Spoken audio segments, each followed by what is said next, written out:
Presidenti i Shteteve të Bashkuara të Amerikës, Donald Trump, ka përsëritur synimin e tij për të ulur tarifat ndaj Kinës, por ka këmbgulur se afati kohor për çdo lehtësim do të varet nga Pekini. Duke folur me gazetarët në Shtëpinë e Bardhë, Trump tha se mund të shpallte tarifa të reja për partnerët tregtar të SBA-s, përfshirë dhe Kinën, gjatë javëve të ardhshme në varësi të rezultatit të negociatave të administratës së tij me vendet e tjera.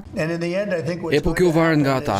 Shtetet e Bashkuara të Amerikës janë grabitur për vite e vite të tëra. Këta njerëz e din këtë. Ne jemi grabitur nga çdo vend në botë praktikisht, mik dhe armik. Mes të tjerash, kreu i Shtëpisë së Bardhë shpreh se 19 vendet deri më tani duan të bëjnë marrëveshje të cilat ai cilësoi marrëveshje të drejta dhe jo të rreme.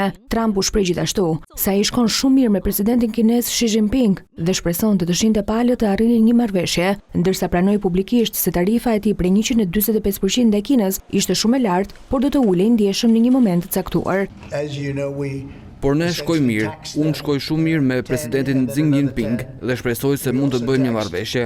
Përndryshe, ne do të vendosim një çmim dhe ata do të vinë këtu dhe do të kontribuojnë. Dhe nëse nuk e bëjnë, kjo është në rregull. Tarifën 145% nuk e kam ulur, por është tarifë e lartë.